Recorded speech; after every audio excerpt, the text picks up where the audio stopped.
We're reacting to The Rise of the Beta by Psychax. I'm Dr. Orion Taraban, and this is Psychax, Better Living Through Psychology. And the topic of today's short talk is Rise of the Beta. So folks online talk a lot about high-value men, alpha men, who can compete successfully both in life and in the sexual marketplace. We know that, all things being equal, women tend to mate and date hypergamously. That is, they tend to mate and date up status hierarchies. By the same token, we know how difficult it is to ascend those same hierarchies, which implies that those at the top must be more competent, more diligent, more intelligent, more ruthless, etc., than those at the bottom. However, all this kind of begs a question. Namely, if alpha men are supposed to be at the top of social status hierarchies, then why is it that so many of our corporate leaders and cultural icons and elected politicians are such weak fucking dorks? That right there is a picture of King Henry VIII. And this is the thing. I'm going to make it real simple so we can move on. When it comes to modern societies, right? Modern civilization, there's a reason that people who, first off, let's just get this out the way. A lot of the people that you see running things, even in the past, were not warriors. You'll have some kings and stuff like that in Europe who, yeah, they were warriors and stuff like that. When you get to tribes and stuff like that, yeah, you'll have some Shaka Zulu type people who, yeah, they was warriors and stuff like that. But even if you look at a Shaka Zulu tribal situation, in some situations, some tribes will have, elders who run everything because it runs based on respect. But when you look at those civilizations, they're not really civilized. Cats is out there with bones and they, noses, sleeping in tents and huts and things like that. They don't really have advanced technology or anything like that. And even if you want to look at countries that are ran by dictators, those are not the most prosperous countries. It's when we talk about just finances and, things of that nature, like anything that you judge a country by, as far as like progress, mainly is going to be finances and, what do you call it? Technological advancements and et cetera, all that type of stuff. Countries with dictators typically don't end up at the helm of technological advancement in societies or anything like that. And this is the reason why, in my opinion, when we look at all of this, as far as everything that I mentioned, we could sit here and define what an alpha is, but what we're basically talking about, and what he's basically talking about to some extent, because he mentioned weak people, weak dweebs, right? And there are two reasons that I'll give you for this. Number one, let's just get this out the way. These guys who are not warriors are more fit to lead than the warriors. Let's just get that out the way. They are more intelligent in a lot of cases. And this is the thing. I'm not talking about gym bros who might have, beat a few people up or something like that. I'm talking about people who live to kill. We talking about the extremes, right? People who live to kill. If you're modern day Navy SEAL, they might be smart. As far as the actual Navy SEAL today, they might be pretty smart. But the thing is, you can't expect a lot of these combat driven people to lead a peaceful society or anything like that. You can't expect that. When you look at a lot of warriors or a lot of violent people left to their own devices, right? You will see Billy the Kid in the past, shit like that. You will see, Bonnie and Clyde, or all the robbers in the 30s. You'll see the outlaws in the Wild West. You'll see, pirates. You'll see Vikings. That's what you will see. You will see people who can pillage societies. That's what they do when they're not bowing down to any other authority and they're at the helm of what's going on. And even when you look at some of these kings and queens and stuff like that, they were on power trips. They are weenies and stuff like that. So even then, some of them are still not capable of leading. I'm not just going to say that just because they are a weenie, they're automatically capable of leading. I mean, even modern day, we have a lot of leaders who are not really capable of leading. But the thing is, when we talk about leading, that is something to where you have to have the mind for it. So the muscle doesn't matter, because progressive societies are not ran by muscle. And that's going to bring me to my second point. I don't want to say that it's just manipulation or anything, but when you have these civilized societies, they have structures. And what it is okay, you warriors, you strong, tough guys, you guys are going to be the muscle. We're going to create a lane for you to do your tough guy shit to protect us. And this is where kind of the manipulation comes in. It's the glory, the valor, the honor of being a knight, all the way to, okay, you got a Purple Heart and you're a veteran and we love our veterans, right? So you get the societal glory. You get to not be an outlaw, not be an outcast. You still get to kill people and fuck people up, but we are going to honor you for it. We are going to give you validation for you doing this strong, for you being a strong, tough guy and for you doing violent shit. So creating systems like that not only puts the brutes or the alphas in a position, because again, we're talking about weak dweebs, right? It puts them in a position of where they can be validated. Not only that, but we have a safer society. We have safer societies to where, okay, these guys are meant to protect the society and things like that. And the guys who actually try to do violent shit outside of that structure, we send the other enforcers after these people and put them in prisons and shit. So we may talk about like mass shootings and all the gangster shit that happened, but this is one of the most peaceful times in history, as far as like, if you go back and you look at something like the 1500s or something like that, boy, it was way more savage. Or how about this? When you look at some place like Mexico or a lot of South American countries that don't have a good, structure, that manipulation that I talked about, they don't really have it worked down.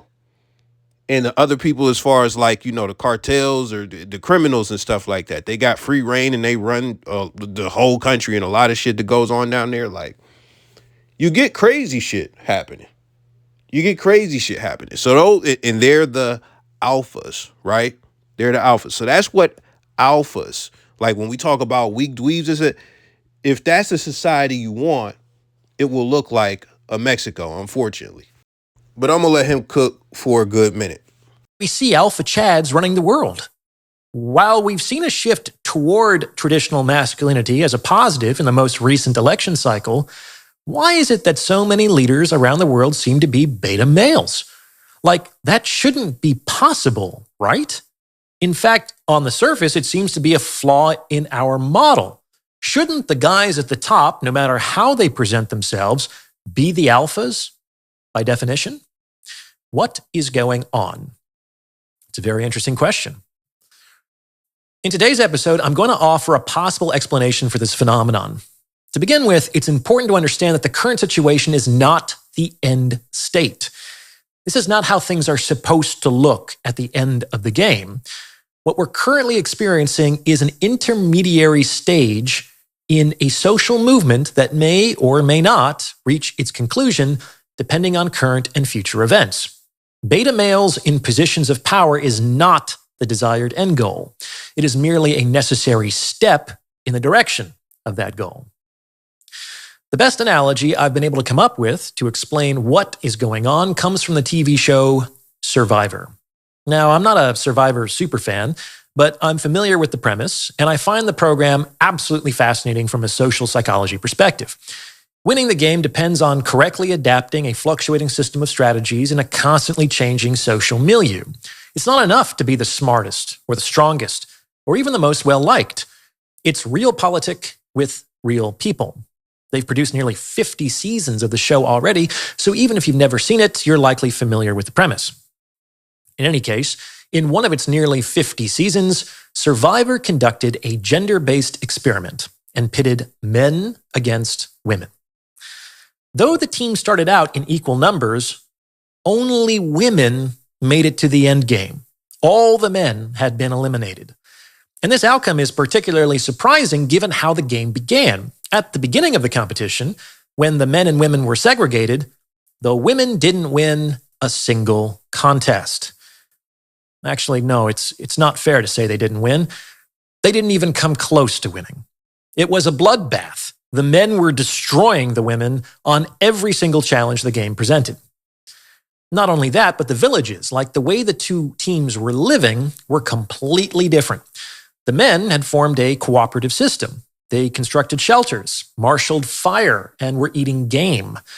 They were living fairly comfortably, given the rather primitive environment they found themselves in. On the other hand, the women were basically huddling under rocks, wet and cold.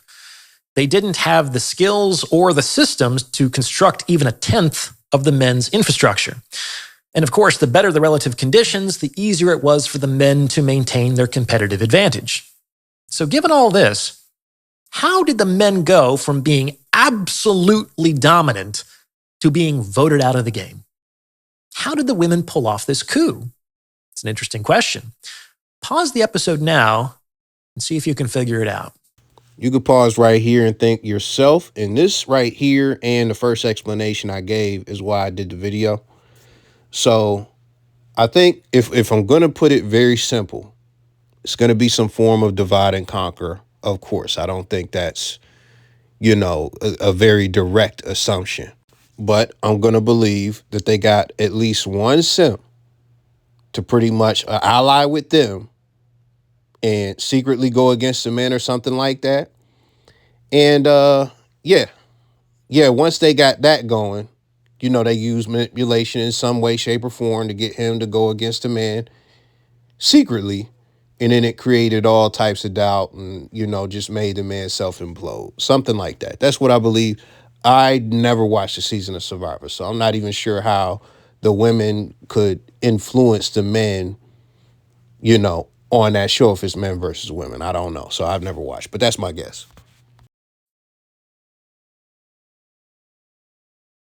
All right. So this is basically how it went down. It soon became obvious to the women that they were not going to be able to win in a head-to-head competition against the men. And every time the women lost, another one of their numbers was voted out of the game. They understood that their days were numbered and that they would have to try to undermine the men in some other way. So what the women did was sow dissension among the men.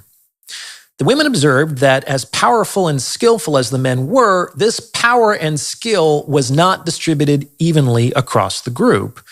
A pecking order had organically emerged, and the most competent and accomplished had risen to the top. These men, whom we could call the alphas, were responsible for a disproportionate majority of the team's success. Now, awareness of this fact was not lost on the men. However, it didn't really seem to bother any of them. They were teammates and aligned toward a common goal. It was okay that some men were higher status than others because there was still a place for every man in the economy of that society. It was kind of like a high-functioning sports team. The whole team could acknowledge their best players as their captains and yet not impede their ability to work together successfully. In fact, this kind of hierarchy probably makes a team's success more likely, as the team has functionally endowed certain individuals with executive functioning, which can expedite decision-making and cooperation. That said, the women were able to create dissension in the ranks by sowing doubt among the lower status men. They found some pretext or other to corner the lower status men and basically said, look, we get it. You won. We're screwed, and our time here is limited. We're not going to win. But before you start celebrating, you've got to consider, as soon as we're gone, who do you think is going to be next? Huh? Do you think you're going to beat out those alphas? As soon as we're gone, you're next on the chopping block. We can't beat those guys, but let's be honest, neither can you. So let's form an alliance against the alphas for our own mutual self-preservation. Now, on some level, this was a rational argument. However, the women also spiced this offer with a couple of emotional tidbits. First, they played on the beta male's pity by damseling. They made an uncommon show of their misery and helplessness in order to evoke a helping response from these men. And that's what I was waiting for. I knew some level of simpery would be involved. I knew some level of simping would be involved. Like Project Pat said, don't save him. Don't save her. She don't want to be saved. Which they eventually succeeded in doing. Before too long, these betas were sharing food and fire with the women, their competition. So, by plucking on male heartstrings, the women were able to create a fifth column inside of the men's village in order to secure instrumental support, something that the alphas would be less likely to do. Second, the women lightly flirted with the betas and suggested the possibility of relationship further down the road. Like once the alphas had been removed, the women indicated that they would be able to move into the village to take their place. And wouldn't that be more pleasant company than a bunch of sweaty dudes? So, through a combination of fear, pity, and desire, the women were able to persuade a group of lower status males to betray their higher status teammates, initially through clandestine sabotage and bad faith, and eventually through open revolt. However, by this time, the women and the betas together comprised a majority bloc, which was able to get rid of the threatening higher status men. So basically, Eve got Adam to eat the apple. And once all the alphas were gone, guess what happened? The remaining women broke their alliance with the betas and voted every single one of them out of the game. After all, they were no longer useful. So the outcome the betas feared, the outcome that motivated them to betray their teammates, was precisely the outcome that came to pass as a result of their betrayal. And that's how the women were able to beat out the men and win the game. They could not succeed in direct competition. They were only able to survive by turning the lower status men against the higher status men through the manipulation of fear, pity, and desire. Pretty clever, huh? So, this is my best explanation as to why there are so many beta males in positions of power and authority today. It's a stage in the process. For the last few decades, we've collectively been voting the alpha males out. And this has really only been possible because women have been able to forge an alliance with lower status men. See, this is where I'm getting confused. We're going to have to go back to the top of the video because I may have misinterpreted some stuff. You're still going to see this because we deep in the video. I'm going to go back to the beginning just to get some inclination of what he defines an alpha as in this case. And that's how come you never see me use the word alpha, bro. That is not in the lexicon of the vocabulary that I use on this channel. Like I only use it when I say make rules for betas, break rules for alpha shit. Like the Rolo talking point. Like if I say it, that's the only time I say it. And even then I can illustrate that point without saying that. So with that being said, we're going to run it back just a little bit so we can get a definition, because where I'm confused at, he mentioned the last election, Trump won the last election. That's an alpha to you?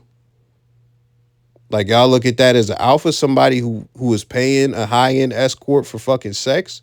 Stormy Daniels, like that's an alpha? Like somebody who is undoubtedly intelligent when it comes to business, undoubtedly intelligent when it comes to manipulation.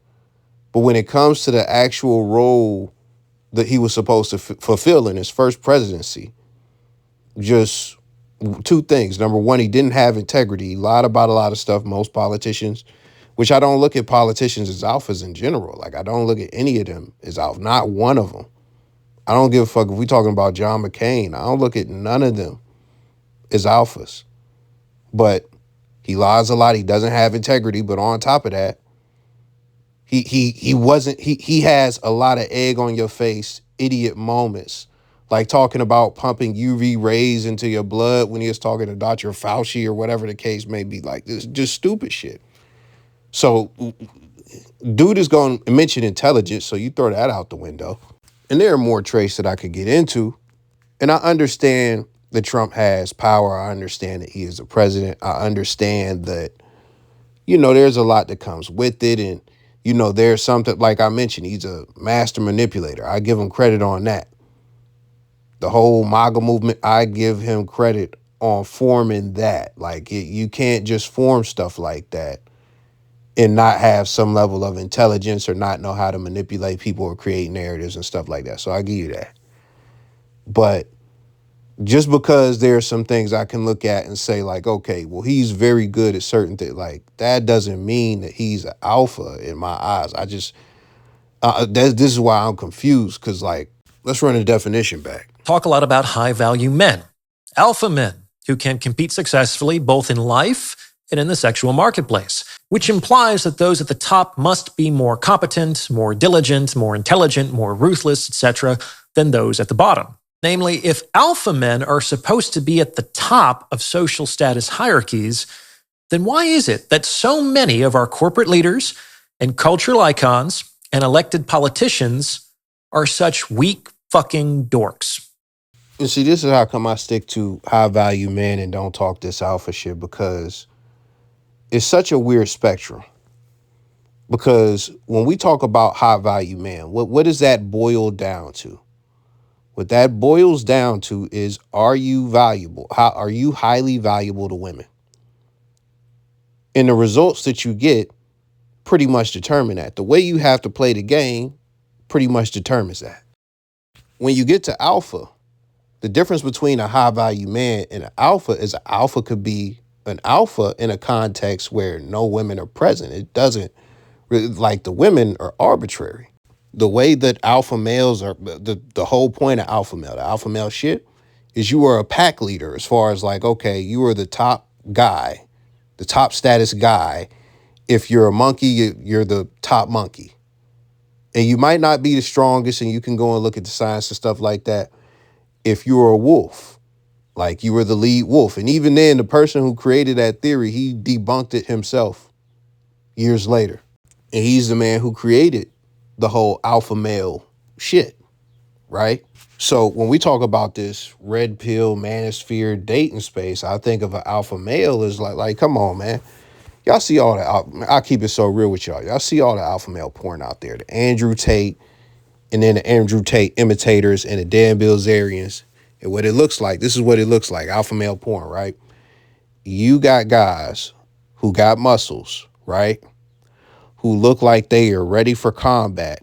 Whether you see Dan Bilzerian shooting guns or you see Andrew Tate doing fucking karate, right? They get a lot of hot girls, and it's got to be white girls because that's who the alpha male shit appeals to the most, the white people. So there's like, oh, hot white girls, boom. So you get that, and not only all of that, but they are rich guys. Both of those guys that I mentioned are rich.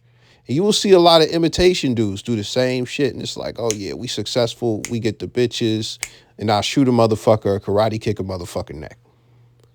When you look at it, and then the horrible shit is like when you get to these alpha male, like diet Tate niggas, like not Andrew Tate himself, the diet Tate, white dude alpha, bro. All they do is fucking yell and say, bro, I fucking dominate other men every day and eat protein shakes raw with the powder. I fucking use my spit as the lubrication for the powder.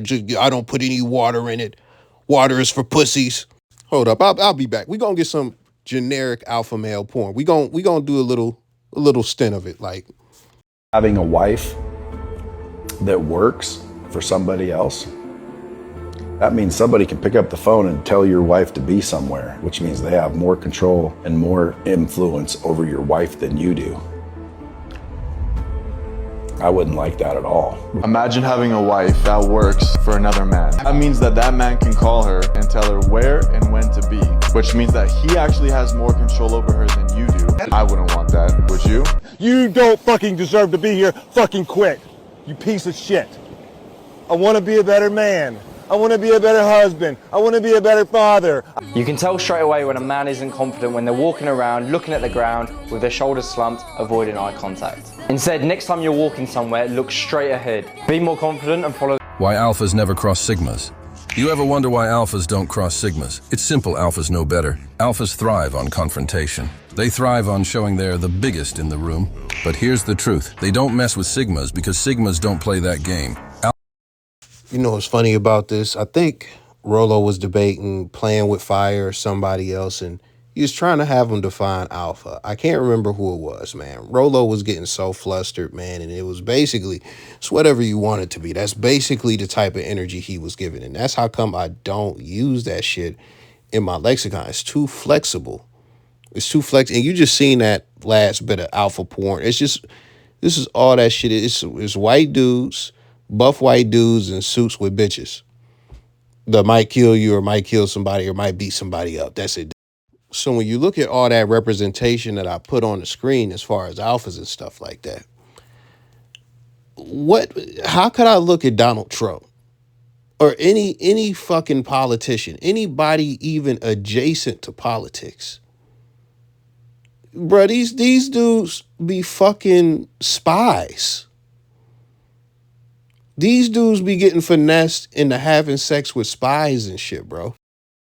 As far as politicians. Like, what is alpha about that? What is alpha about paying high-end escorts as far as Trump and Stormy Daniels? Like, well, what are we... Like, this is why, and I'm going to tell y'all some real shit before we get back to the video, man. I was having a conversation. It was men and women in the room, right? And, you know, I'll say on here that I'm not a high-value male. They asked me if I was an alpha male or something like that because we was talking about the whole alpha male shit. And the reason we was talking about it is because chicks was calling themselves alpha females and shit like that. And I was breaking them chicks down and stuff like that. And they asked if I was an alpha male. I'm like, no. Because this is the thing about it. When you really look at it, like, the scope that they try to paint an alpha male in is just like this supreme male in every direction. He's just supreme in every direction, and he is a leader of men. That is the picture that they tried to paint. I know where my strengths are. I know that in some arenas, I can definitely lead men. They're strong. Not gonna lie, man. I done did, not for this shit, for the other stuff that I do that I'm actually talented at and really good. I've done paid consultations. And I can't be specific, but this is the thing. It wasn't about getting no bitches. It was about something that actually requires a skill. And I have results when it comes to that skill, like actual results that we can point to and say, okay, he's a top dog when it comes to this field that I'm talking about. And I'm not selling people that, okay, you could get the results. I'm selling them, okay, this is how you get your skills better. And just for the sake of your mind just wandering and stuff like that, let's just pretend that it's basketball. So I've had paid consultations about basketball skills training or some shit like that. Let's just pretend that's the case. So when it comes to basketball in this hypothetical, I am somebody who is very good at it, and I am capable of leading other men or giving men advice and offering a lot of value to people in that area, right? But when we talk about something else, like I have enough humility to know that, okay, I'm not experienced in this area, and there's probably somebody better fit to lead than me.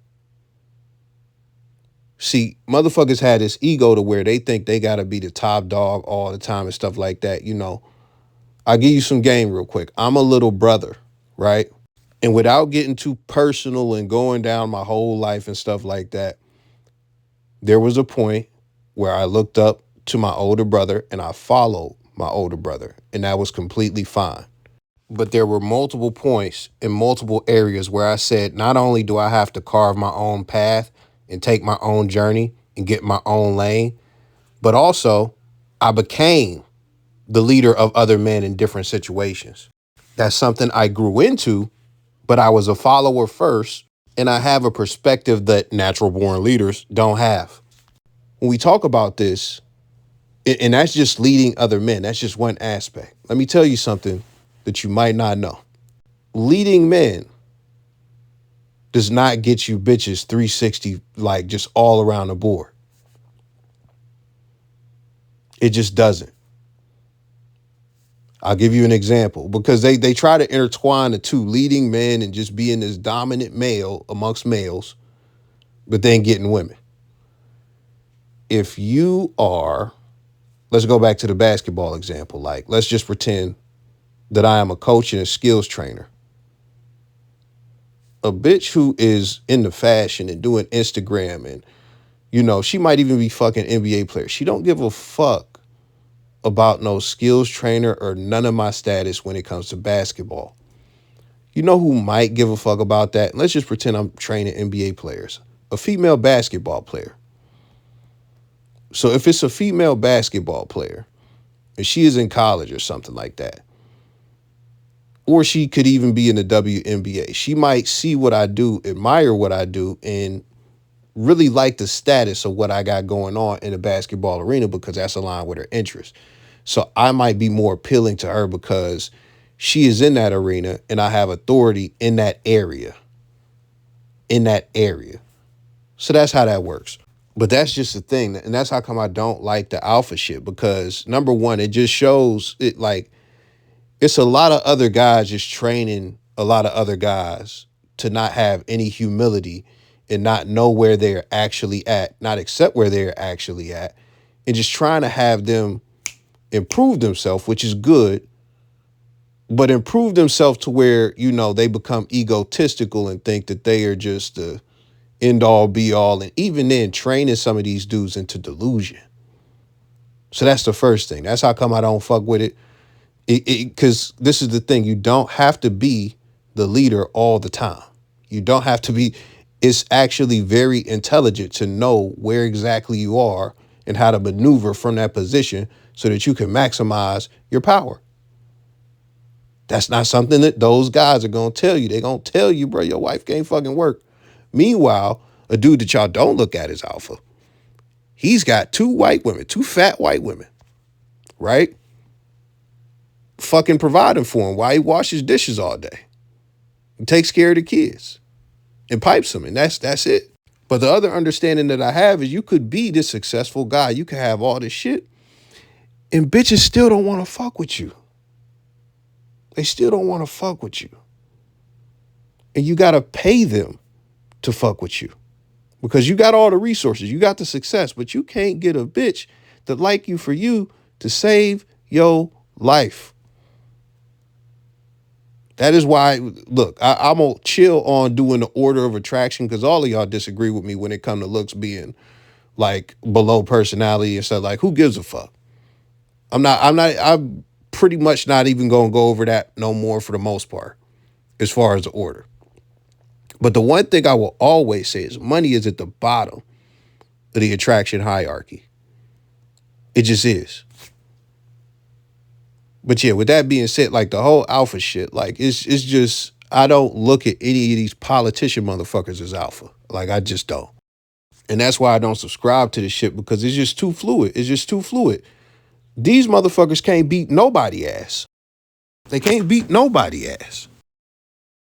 Like to see, because even talking about corporate dudes, like they can't fuck with Luigi. The motherfuckers is terrified of Luigi, bruh. And like the TV show, this has largely been done through the manipulation of emotion, especially through the concepts of maleness and masculinity. Across the same timeline, all of the traits associated with traditional masculinity, the toughness, the strength, the stoicism, etc., have been rebranded as toxic. Impressionable young people who are typically still sorting out who they are and who rely heavily on external approval to navigate this process have been raised with a notion of what makes a man good that has almost entirely been constructed by women. You can see this most clearly in the shaming language that women employ. A real man is always defined via his relationship with women, never to himself. And this, in turn, has created generations of weak, misguided men who have gotten this way by trying to rise to the conception of manhood that has been formulated by women. And it is likely that this conception that women, and let me ask you a question. Is it likely that this conception that women have created is exclusively or even primarily in the best interests of the men involved? Just put the shoe on the other foot. Ask women whether they believe that traditional models of femininity, which were largely defined by men, exclusively or even primarily serve the best interests of women. How do you think they would respond? But we're to believe that women are so altruistically blind to self that the definitions of masculinity and of ideal male behavior that they promote have nothing to do with their own agendas? In any case, women have succeeded in seducing a subset of men into betraying their brothers. That is, to align with their conceptualization that traditional masculinity, against which they might not be able to successfully compete, is toxic and misogynistic Hey, he's spitting right now. in exchange for female approval. A need that is so deeply instilled in so many men that in many cases, it is indistinguishable from their own self-worth. This alignment not only produces fewer alpha males with each subsequent generation, but it also creates a powerful voting bloc capable of removing the remaining alphas from positions of authority using ideologically backed policy initiatives as well. And why is this occurring? Because, just like on Survivor, the modern woman is in competition with the modern man. I said this in a recent video. That's the solution. Men need to step it up. So really think about that really quickly. And this is something I've never said. But the funny thing is, it's something that women always say. They say, oh, y'all trying to be in competition with the women. When you really look at it, that's what it is. That's what it is. If we're gonna move how this is, and the solution is, okay, women are making a lot of money, men are not making a lot of money. The bar is here for women, as far as what they make, and the bar for a man has to be higher than what they make. Then we are in direct competition. We are in direct competition when it comes to you respecting me in a relationship. Me being able to step into the provider role that a man is historically supposed to have. The role that even with all the power that you have gained, you expect me to be in for her. She wants a guy that is going to take her to a whole nother lifestyle, to a lifestyle that she herself can't afford. So just when we talk about like men not being able to keep up, it's not about keeping up. It's about once you begin to get money, once they begin to get money and things of that nature, the bar is not where women are at. The bar is higher than where women are at. Now, let me tell you another thing about why this is problematic. Women love to get on the internet and say, oh, why is you niggas competing with women? Why would you want to compete with women?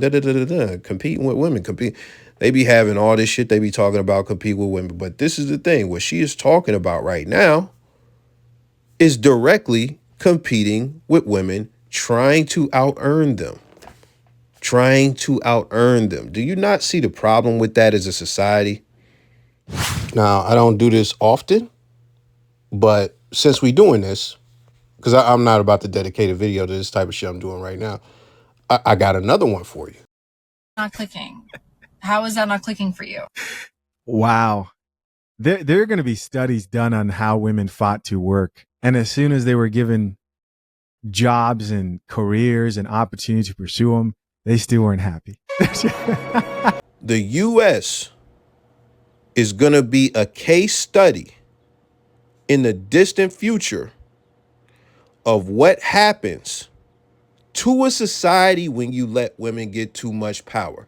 I don't give a fuck how it makes you feel. The distant future, 50, 100, 1,000 years later, however many years it's going to be, because America is imploding because of this, and a lot of societies are also imploding because of this. I mean, even Japan is having like childbearing issues and stuff like that. People not having kids.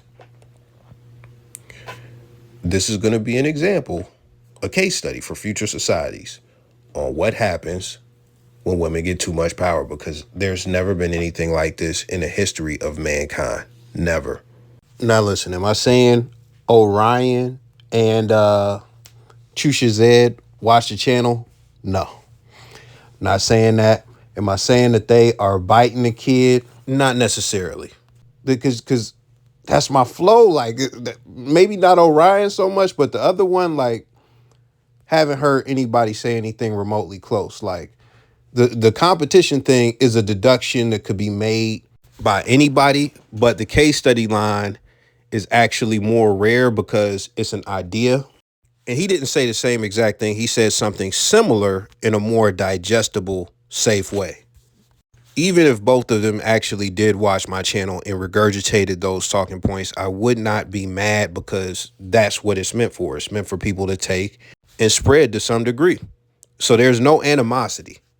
I also did something to where I pointed out at the beginning of one of my videos in the past that after I did the Dangers of White Women video, you know, the Saint and the Sinner did a Dangers of White Women video, you know. So it's like, to some extent, you could say that it's possible.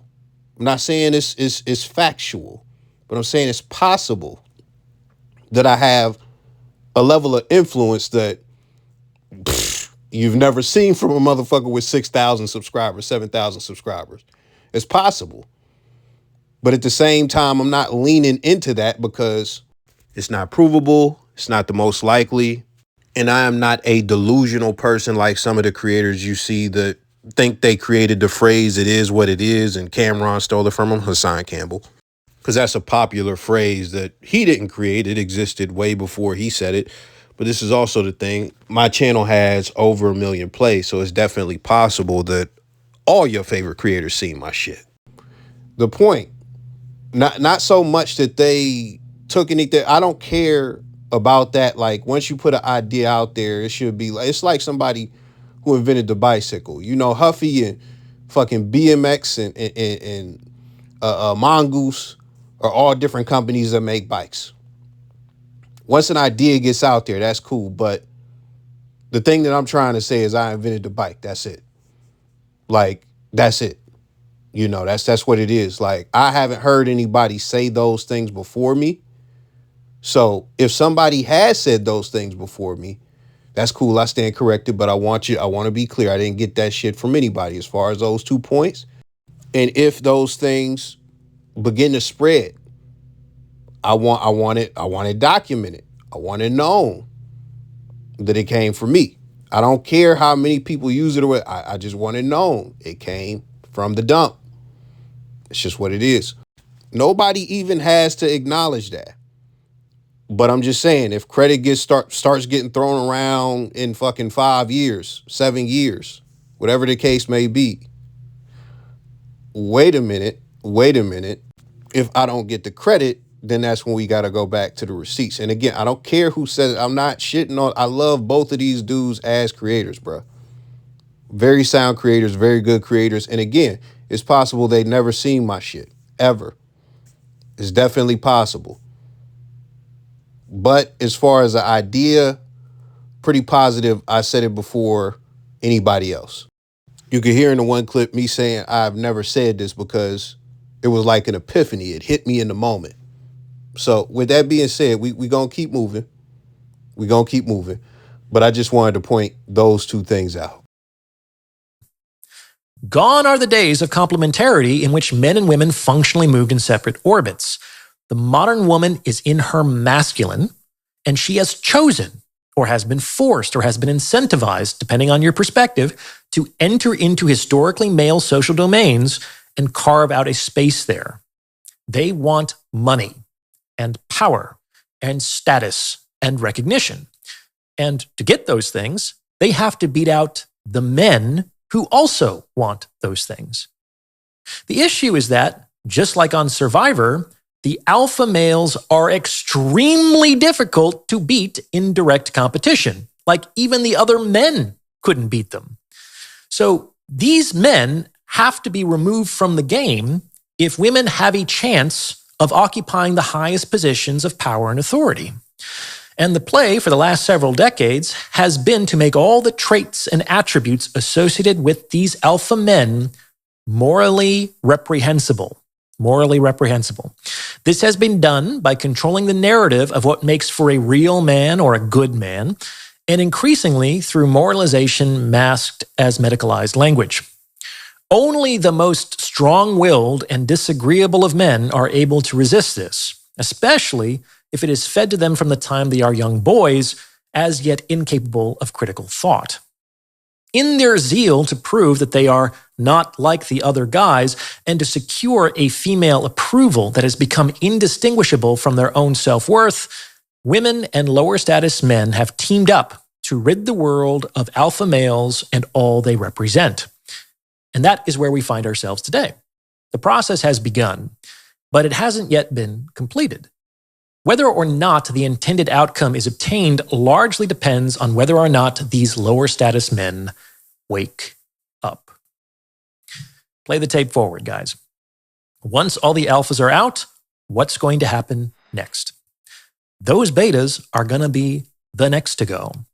It's just like on the show. These men are only useful to women until the alphas are eliminated. Women can and do outcompete beta males all the time. They are not an obstacle to their victory.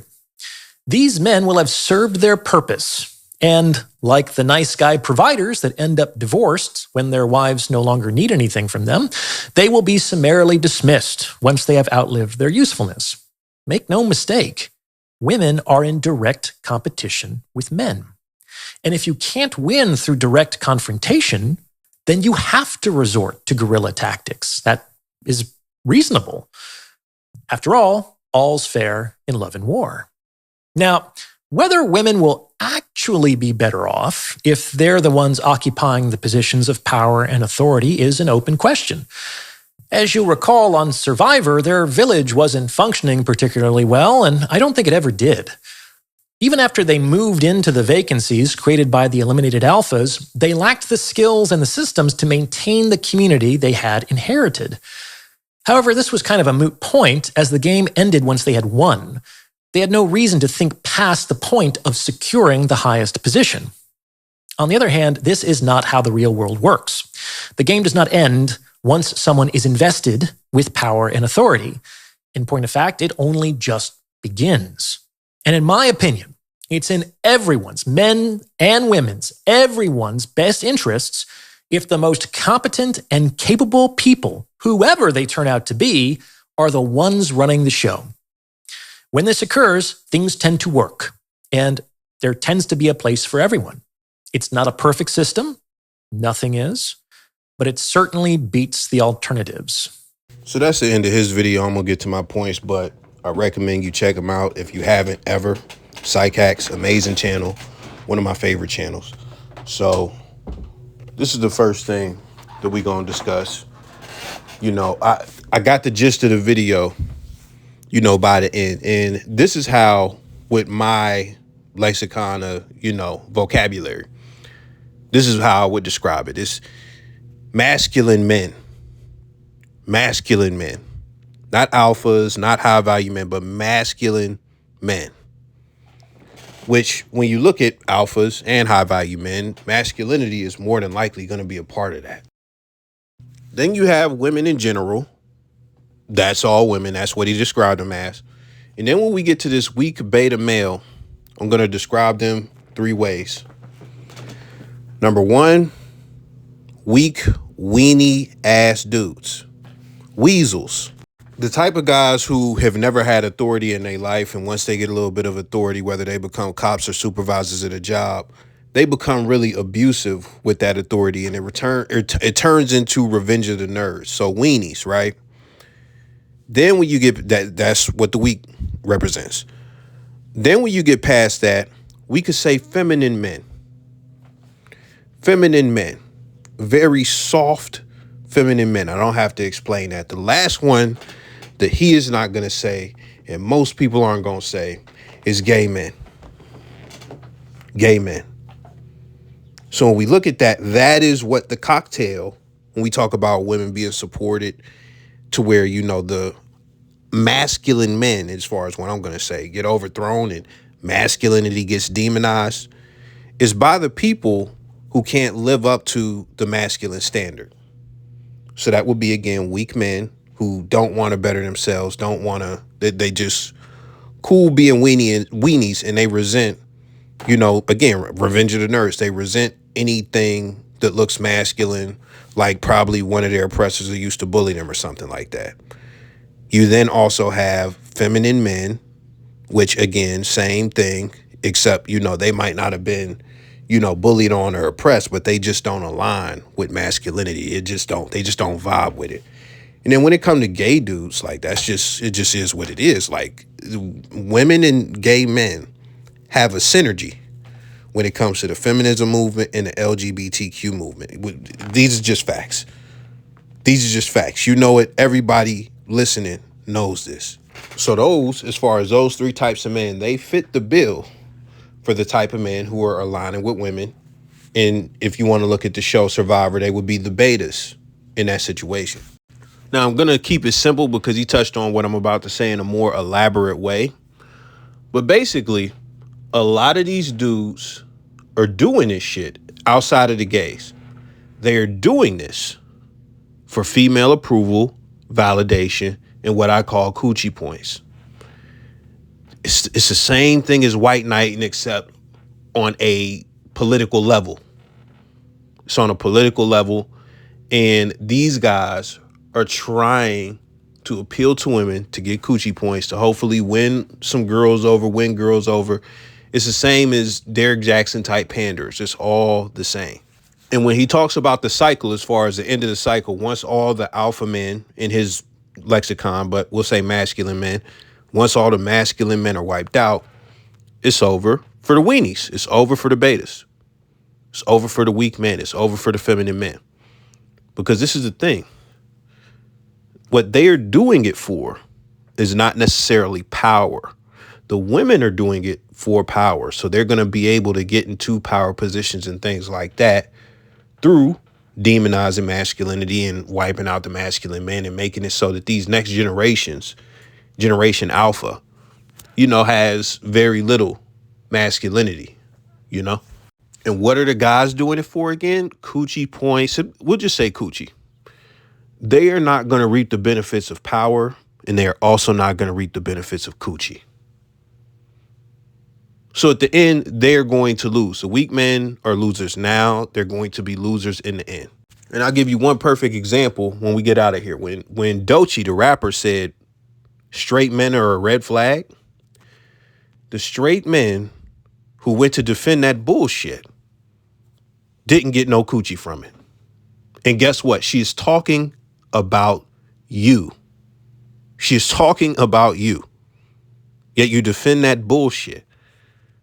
And the only reason you defended it is so you could get some coochie points and you could get some favor of women who think you're a red flag. And that's how it ends. You think, oh, they're not talking about me. And then once all the masculine men wipe that, it's like, no, we're talking about you too. Go get in the cage, beta. That's it.